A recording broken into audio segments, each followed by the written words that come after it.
posso naquele que me fortalece. Vamos falar todos juntos? 1, 2, 3 e... Eu acho que vocês não entenderam, não é para a gente falar, viu, gente? Vamos lá, bem forte. 1, 2, 3 e... Tudo posso naquele que me fortalece. Pode sentar, irmãos. Amém.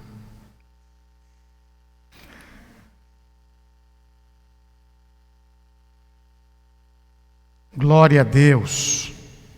Tudo posso naquele que me fortalece. A mensagem, o tema da mensagem que eu quero compartilhar com você aqui neste culto da vitória de hoje é a vitória sobre o impossível. Tudo posso naquele que me fortalece. Quando falamos de impossível, cai na área ou no entendimento daquilo que não se vai concretizar. Aquilo que não vai acontecer de forma nenhuma. É bem peculiar e marcante que quando nós precisamos de uma coisa muito grandiosa, muito extraordinária, espetacular, nós venhamos a dizer o seguinte: só Deus. Não é assim? Quando tem uma enfermidade, uma situação gravíssima, nós falamos só Deus. E quando acontece um livramento, para aqueles que entendem que a mão de Deus está agindo, a gente fala, graças a Deus. Que livramento. Na terça-feira mesmo, vocês sabem, quem estava assistindo o Líderes de Vitória, presenciaram, né? Eu estava ministrando a palavra, de repente um tiro. E eu compartilhei isso com o meu amigo, o pastor Marco Aurélio, a gente compartilhando essa semana. Ele assistindo o vídeo comigo, na hora que eu falei, né, isentos do pecado, pá, o tiro pegou pertinho de mim por aqui e foi parar lá atrás. Aí eu tive no Senhor aquela audácia espiritual de falar assim, isentos, não fui atingido, glória a Deus. Não foi como alguns pensaram assim, pastor foi frio, continuou pregando, né? A esposa do pastor Marco Aurélio falou assim, mas você continuou pregando normal? Eu falei, continuei. A palavra de Deus não para, ela continua. Mesmo que eu tivesse sido atingido e morto, a mensagem seria poderosa, não é?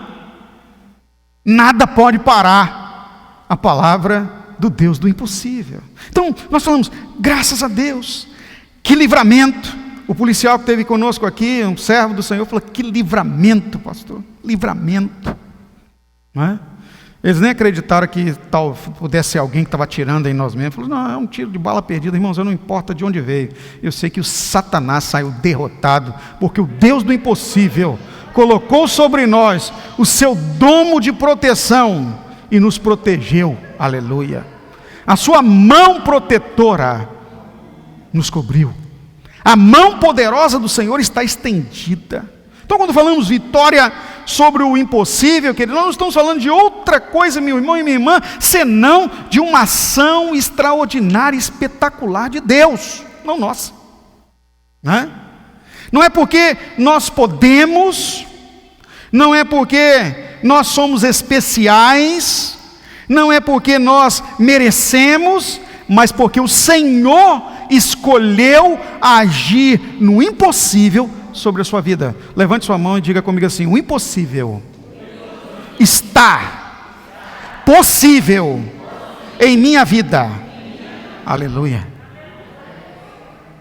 O impossível é possível na sua vida. Sabe por quê? Porque o Deus que age no impossível é o seu Deus, não é? É o seu Senhor, aquele que tudo pode. Nada passa sobre seu crivo que ele não possa fazer, que ele não possa realizar, que ele não possa mudar.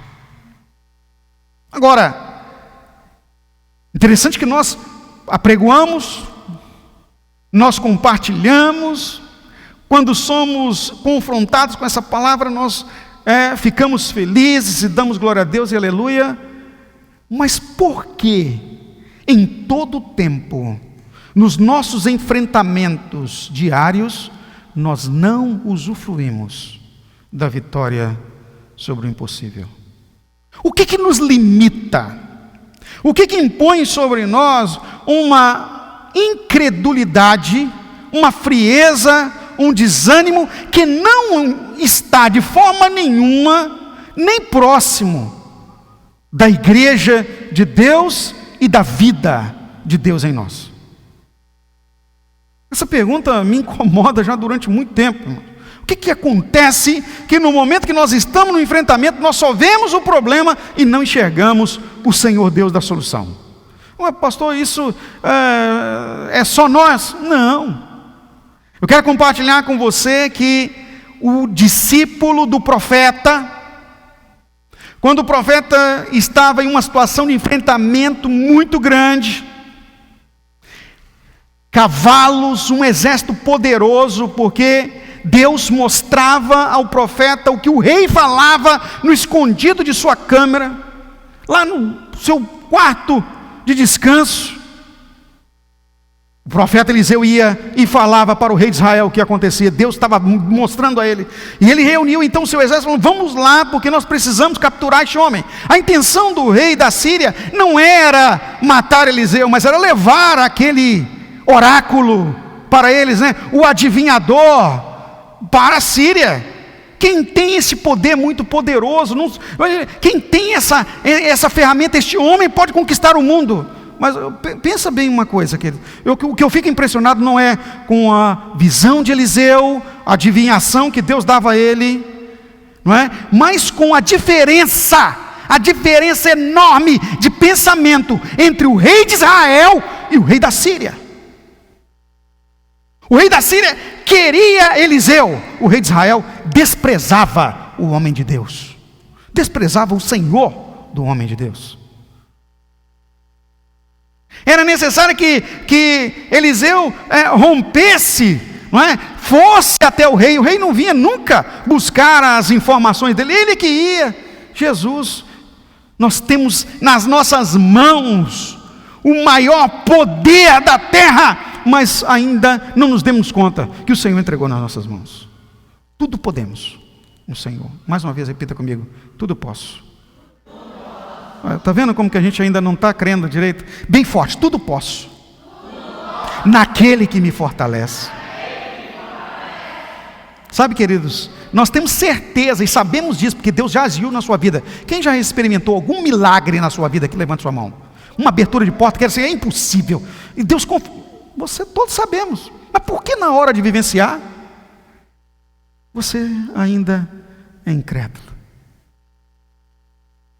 Olha a diferença da visão daquele que nasceu no reino e do que nasceu fora. O do que nasceu fora: eu quero isso para mim, eu preciso disso, mas não teve o privilégio de ter um Eliseu, um profeta dentro do seu reino. Quando Eliseu foi cercado pelo rei da Síria, o rei de Israel não saiu em socorro dele, não levantou os exércitos todo que ele tinha e falou assim: não posso perder o homem de Deus, não. Sabe o que fez? Deixou o homem de Deus sozinho. Sabe o que me acontece isso aqui, queridos? Eu me reporto também para os discípulos, e nós somos os discípulos. Quando Jesus foi manietado, preso, depois do beijo traidor de Judas, todos espavoriram. Não era ele que ressuscitava os mortos? Não foi ele que curou a doença mais impossível daquele tempo, a lepra? Não foi ele que ressuscitou uma menina na frente deles, mas eles correram e largaram Jesus sozinho? Olha, queridos, aprenda uma coisa com Deus e conosco aqui: ai de nós, se o Senhor não estiver conosco. Nós não temos companhia do homem sem fé.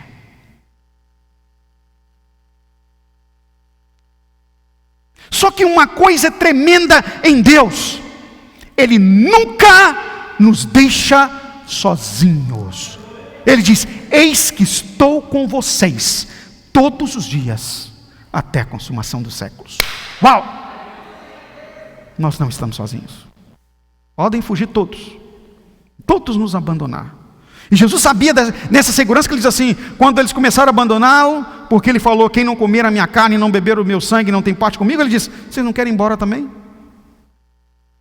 Eu aprendo uma coisa com Jesus, com Eliseu, porque na hora que o moço de Eliseu entrou em desespero, o rei de Israel não veio em seu socorro, nem o exército veio, nós vamos morrer. Eliseu, Senhor, Pai, abra os olhos deste moço, para que ele veja, porque maior é o que está conosco, do que o que está com eles.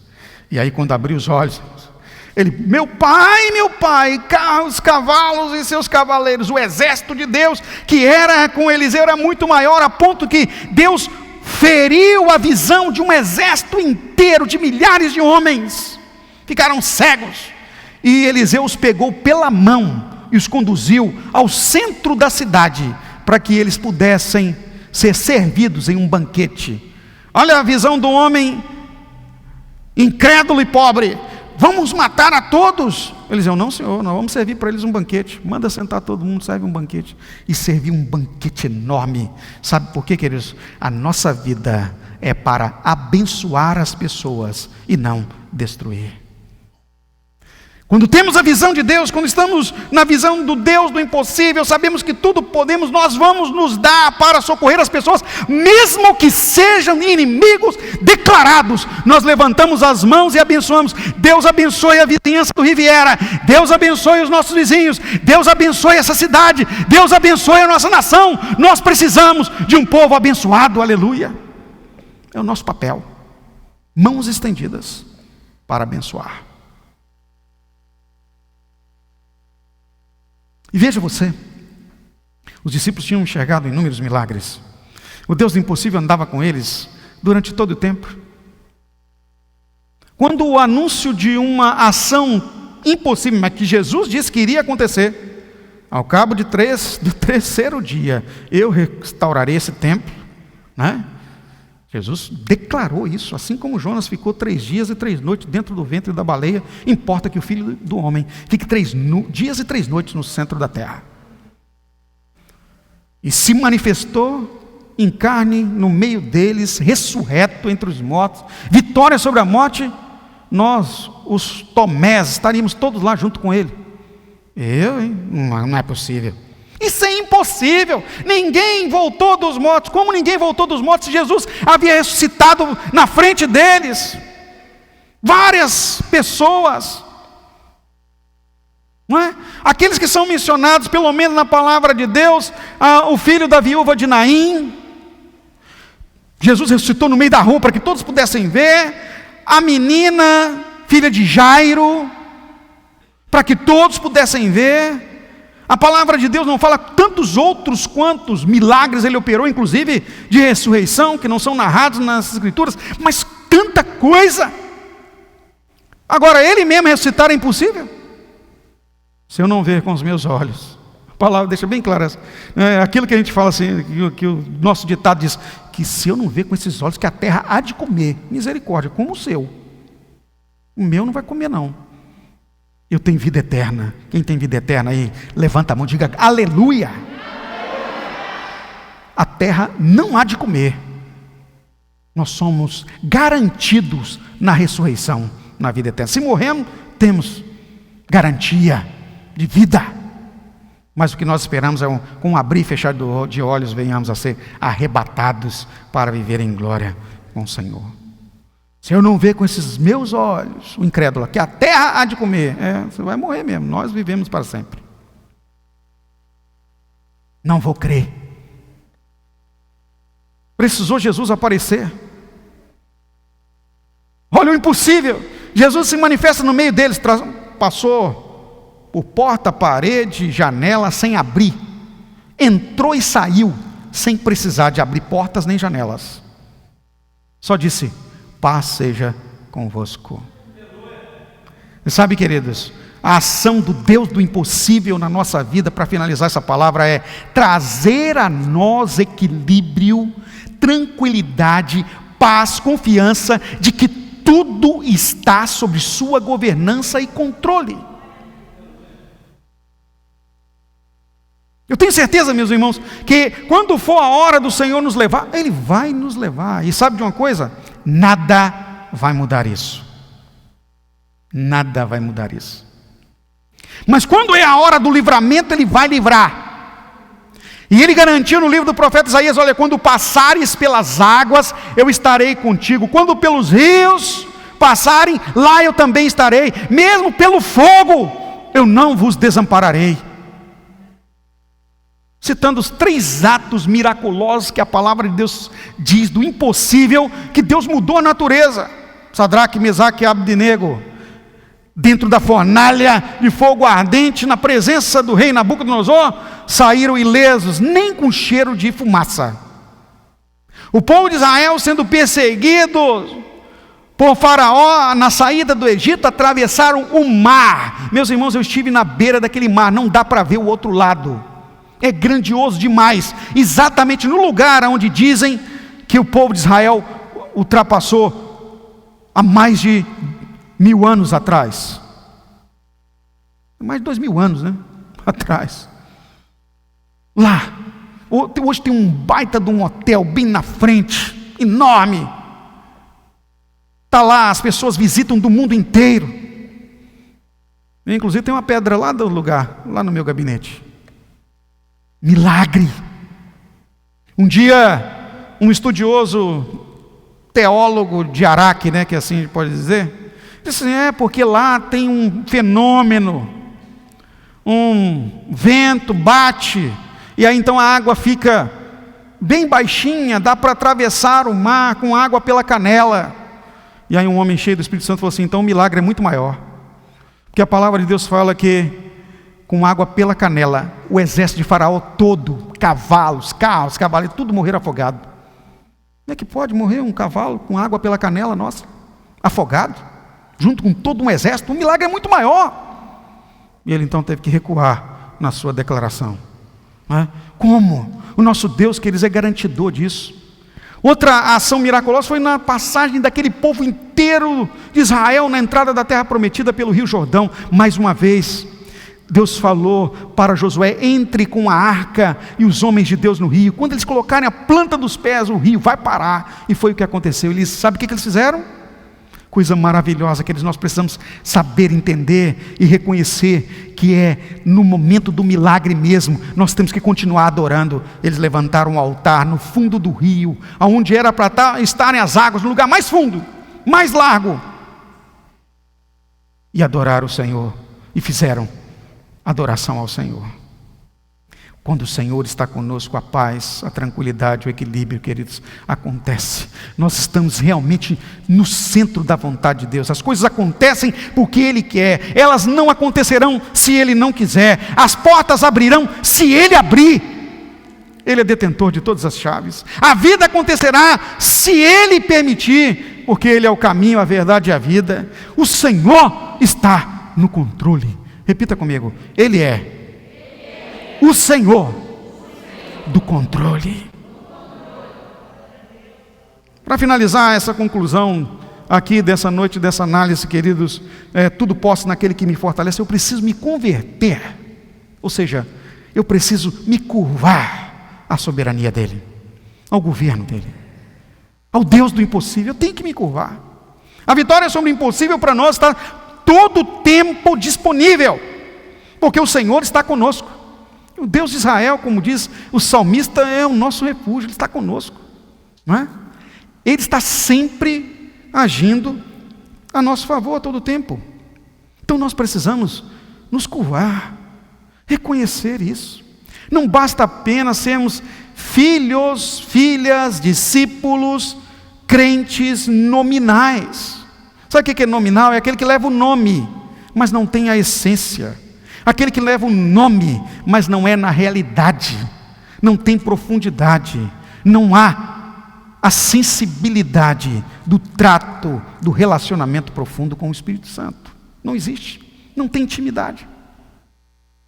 A mensagem que é pregada não faz efeito, a palavra que é lida não lhe mexe, a adoração que é proferida, ouvida, estão o tempo todo disponível, não faz efeito. Sabe por quê? Há um gelo na alma. O altar não está ardendo. E a palavra de Deus fala que o fogo tem que arder constantemente no altar e não pode se apagar. Esse é um investimento que nós temos que fazer. Para manter o fogo aceso, queridos, nós precisamos todos os dias alimentar a nossa vida espiritualmente.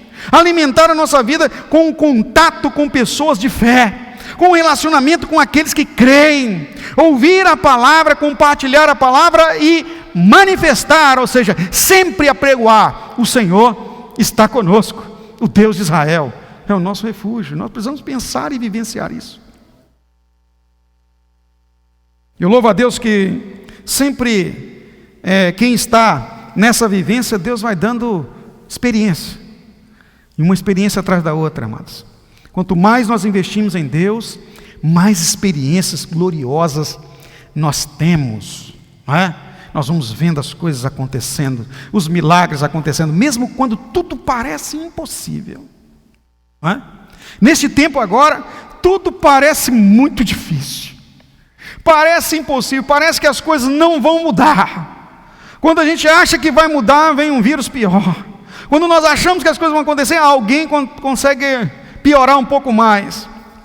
Alguém falando exatamente sobre essas questões de pessoas que conseguem piorar, disse assim: quando a gente acha, foi até na televisão isso, uma frase que ficou famosa nesses dias aí, quando nós achamos que as coisas não vão piorar, sempre aparece alguém que consegue achar como piorar um pouquinho mais. O mundo é assim. E a palavra de Deus fala que ele vai de mal a pior. Mas enquanto o mundo vai de mal a pior, nós vamos de bem para melhor. Aleluia. Nós vamos de bem para muito bem. Nós vamos do impossível para o possível. Nós vamos do natural para o sobrenatural. Aleluia. E é isso que nós precisamos vivenciar. Você precisa buscar relacionamento com a fé e com os da fé. Sabe, amados? Alguém estava me dizendo no dia de hoje, né, uma coisa que parecia impossível para essa pessoa, uma pessoa muito simples. Hoje me deu um testemunho: pastor, eu estou bem, Deus me deu até meu apartamento.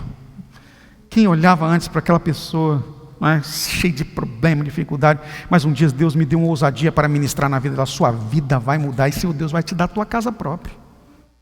Que um dia ela chegou para mim: pastor, não tem nem onde morar. Ela queria que eu levasse para minha casa. Eu falei: não, eu não tenho como levar você para minha casa, mas Deus vai arrumar para você agora, você crê? E eu orei por ela, Deus arrumou um lugar para morar, e hoje ela tem o apartamento dela.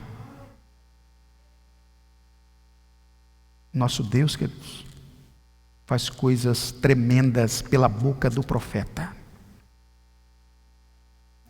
Quando Eliseu falou para o rei de Israel, estava dizendo todas as coisas que aconteciam lá, não era a visão de Eliseu, não era o dizer do profeta, não era a ousadia do profeta, havia ali o resultado de um relacionamento com o Senhor Deus. Eliseu decidiu viver a sua vida totalmente para o Senhor. Quando nós decidimos assim, a vida de Deus se torna a nossa vida. Paulo fala, como repliquei aqui para vocês no domingo, como na terça-feira também, Gálatas capítulo 2, versículo 20, a respeito da sua renúncia pessoal. Já não sou eu quem vivo, mas Cristo vive em mim. Isso não é impossível. Jesus disse que varia dentro de nós morada. A nossa vida é templo do Espírito Santo. Nosso corpo é o lugar da morada divina. Não é impossível, é realidade. Nós precisamos vivê-la. E quando nós vivemos, nada pode impedir a vontade de Deus em você. Pode se colocar de pé, por gentileza.